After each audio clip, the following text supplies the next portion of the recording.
Hasil survei Litbang Kompas yang dibiayai Harian Kompas pada 27 Juli hingga 7 Agustus 2023 menunjukkan terdapat 3 tokoh dengan elektabilitas tertinggi sebagai bacawa pres dengan angka yang tidak terpaut jauh. Ketiganya adalah Gubernur Jawa Barat Ridwan Kamil, Menteri Pariwisata dan Ekonomi Kreatif Sandiaga Uno, serta Menteri BUMN Erick Thohir. Bagaimana upaya partai politik yang mendukung tokoh-tokoh itu untuk dipilih mendampingi capres yang sudah ada? Kami membahasnya bersama Wakil Ketua Umum PAN Viva Yoga Mauladi, kemudian ada Wakil Ketua Umum Partai Golkar Ahmad Doli Kurnia, serta Ketua DPP P3 Ahmad Baidowi. Selamat malam Bapak-Bapak. Malam. Assalamualaikum Warahmatullahi wabarakatuh. Waalaikumsalam warahmatullahi wabarakatuh. Saya ke Bung Doli dulu, karena Ridwan Kamil ini adalah kader Golkar dari hasil Litbang Kompas. Tapi kan sejauh ini hasil terakhir Golkar ini masih mengajukan Pak Erlangga namanya. Bagaimana Golkar menyikapi hasil survei ini? Ya tentu saya kira kita berterima kasih juga ada kader Golkar yang kemudian masuk dalam deretan nama-nama yang disurvei tertinggi untuk calon wakil presiden. Tetapi kami sampai saat ini Partai Golkar itu belum merubah keputusan soal siapa yang akan kita calonkan sebagai cawapres atau cawapres. Ini berdasarkan putusan musyawarah nasional, kemudian di Rapimnas dan Rakernas. Nah, memang kita sudah putuskan calon presiden kita sebagai konsekuensi kita bergabung membangun kerjasama politik berkoalisi dengan Gerindra, kemudian PKB dan PAN itu adalah Pak Prabowo Subianto. Tapi di dalam 3 keputusan tertinggi di partai itu, putusan akhir terhadap putusan capres dan cawapres itu kita sudah memberikan mandat kepada Pak Erlangga Hartarto. Jadi ada 2 hal ya. Jadi pertama kita belum mengunggah putusan. Kalau ditanya siapa ya tentu kita prioritas utamanya adalah Pak Erlangga Hartarto, dan kemudian mengenai siapa dan pada akhirnya keputusan akhirnya itu seperti apa itu nanti akan ditentukan oleh Pak Erlangga Hartarto yang sudah diberikan mandat baik itu dari Munas, Rapimnas, dan Rakernas. Oke, kansnya Mas Sandi seperti apa masuk deretan di survei elektabilitas bacawa pres tertinggi, tapi peluangnya di koalisi bersama PDIP masih terbuka lebar atau tidak? Ya, kalau melihat tren hasil survei, tentu peluang Pak Sandiaga Uno mendampingi Pak Ganjar itu masih sangat besar, masih terbuka lebar. Semua masih dalam tahap proses negosiasi politik dengan teman-teman di PDI Perjuangan, khususnya Ibu Megawati selaku Ketum PDI Perjuangan.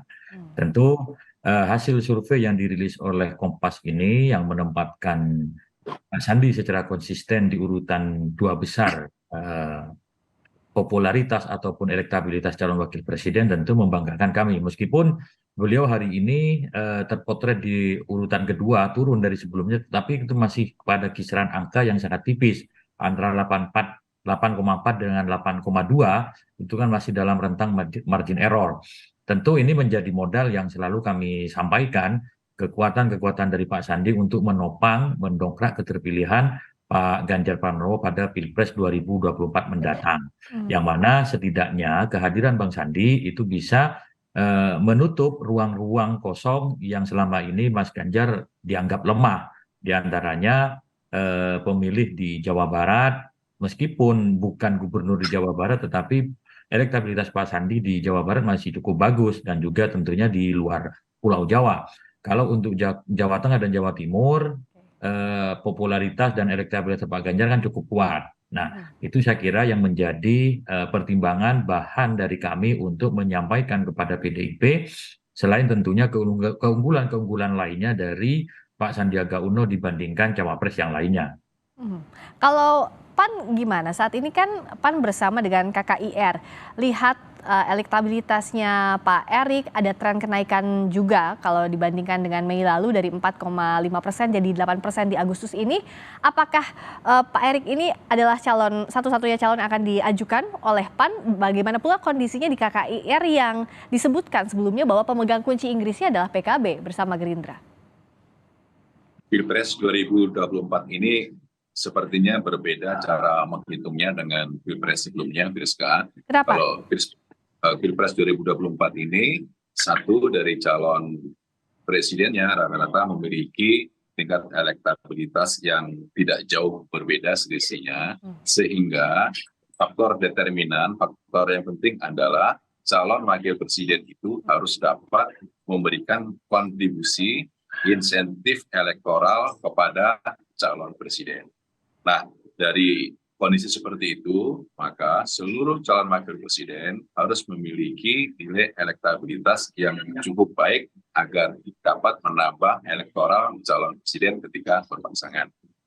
Kami mencalonkan Pak Prabowo Subianto untuk calon wakil presiden diserahkan kepada Pak Prabowo.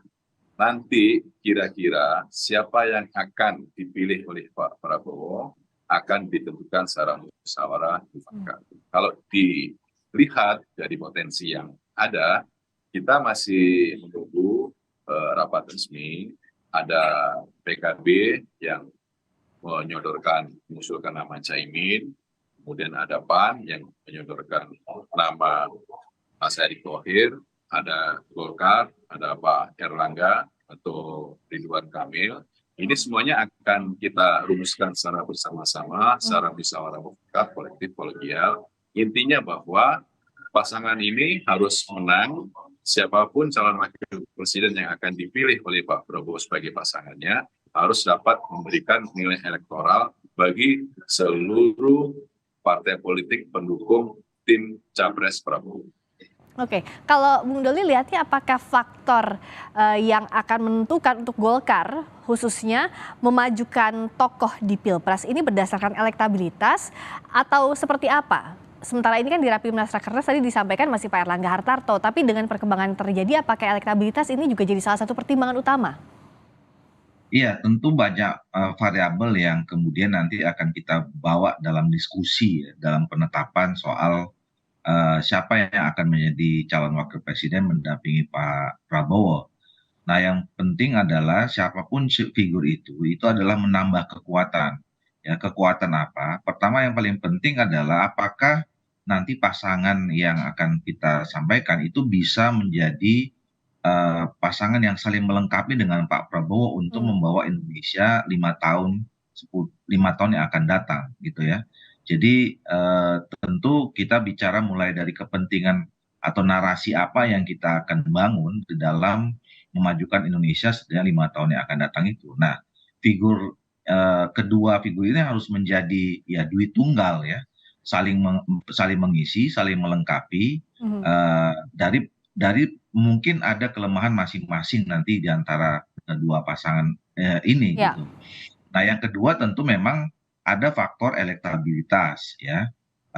Ini juga akan menjadi pertimbangan, tetapi juga yang tidak harus kalah dipertimbangkan adalah tokoh-tokoh yang mendampingi figur calon wakil presiden ini adalah mempunyai dukungan kuat, infrastruktur, jaringan organisasi partai politik itu juga harus penting dipertimbangkan ya, karena bagaimanapun itu juga akan ikut menambah kekuatan ya untuk memenangkan Pilpres. Jadi kita kan semuanya bergabung itu tentu di dalam kontestasi pemilu ini terutama Pilpres tujuannya adalah untuk menang.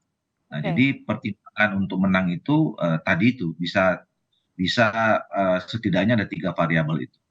Ada 3 variabel, salah satunya elektabilitas. Kalau dari P3 namanya mengajukan proposal sebagai cawapres, otomatis salah satunya elektabilitas. Nah, di sisa waktu ini bagaimana mendongkraknya agar PDIP betul-betul melirik P3 untuk meminang mendampingi Pak Ganjar di Pilpres nanti, Mas Awi?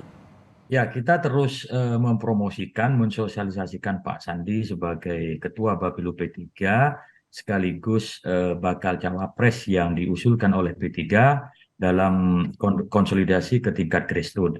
Semakin menambah elektabilitas Mas Sandi, Bang Sandi, dari yang akan diukur dari sejumlah lembaga survei.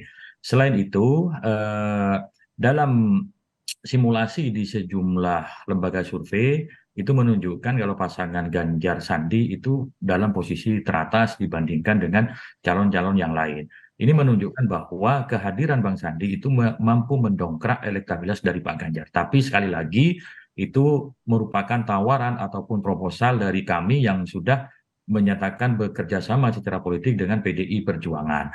Apakah nanti akan berhasil? Tentu masih membutuhkan proses yang cukup panjang. Saya kira kita punya waktu selama 2 bulan untuk meyakinkan PDI Perjuangan untuk menerima usulan dari kami menduetkan Pak Ganjar dengan Pak Sandiaga Uno. Karena kepentingan kami selain menang di Pilpres, yang tak kalah penting adalah bagaimana mendongkrak perolehan kursi P3 pada pemilu 2024 yang akan datang. Supaya kita bisa ada di parlemen lagi dan bisa bertemu lagi dengan Bang Doli dan juga Mas Bah itu. Bisa diskusi lagi di Senayan gitu. Bisa reuni lagi di Senayan. Kalau Mas Viva, dari PAN seperti apa? Kalau di KKIR kan tantangannya lebih banyak partai politik di dalamnya, partai-partai besar. PKB sudah lebih awal, ada juga partainya Bang Doli, Golkar. Bagaimana PAN ini berfokus untuk meningkatkan elektabilitas Pak Erick yang jadi calon wakil presiden dari PAN yang diusulkan oleh PAN? Ya, Mas Erick Thohir itu bukan orang lain. Mas Erick Thohir sudah identik dengan Partai Amanat Nasional, beragam cara kreasi dan inovasi untuk meningkatkan popularitas dan elektabilitas setiap calon presiden atau setiap calon wakil presiden sudah banyak ditempuh. Intinya nilai elektabilitas Mas Erick saya rasa akan ada tren kenaikan dan ini akan berpengaruh secara signifikan dalam beberapa bulan ke depan dan akan bisa menambah nilai elektoral seandainya itu menjadi kesepakatan dari koalisi untuk menjadikan Mas Erick Thohir sebagai calon wakil presiden. Tapi semuanya dikembalikan pada komunikasi dengan calon presiden dan hasil musyawarah mufakat kolektif kolegial dengan seluruh anggota koalisi. PAN tidak bisa memutuskan sendirian, harus juga mendengar dan memahami kepentingan dan aspirasi dari anggota partai yang itulah indahnya di koalisi tim Capres Prabowo yang lebih mengedepankan pada nilai solidaritas, persaudaraan, persahabatan. Intinya kita akan fokus untuk menang pemilu presiden 2024. Kesalahan-kesalahan pada pemilu presiden sebelumnya menjadi evaluasi yang sangat berat buat kita untuk diperbaiki dan kemudian akan kita bikin sebuah gerakan baru yang lebih mementingkan pada proses elektoral yang lebih moralis, yang lebih intelektual. Dan setidaknya mengajukan nama bakal cawapres ini jadi PR untuk Golkar, P3, PAN untuk menaikkan posisi tawar di Pilpres nanti di koalisi masing-masing. Terima kasih atas diskusinya malam hari ini. Terima kasih Bung Doli, terima kasih Mas Awi, terima kasih juga Mas Viva Yoga. Sampai jumpa lagi, selamat malam.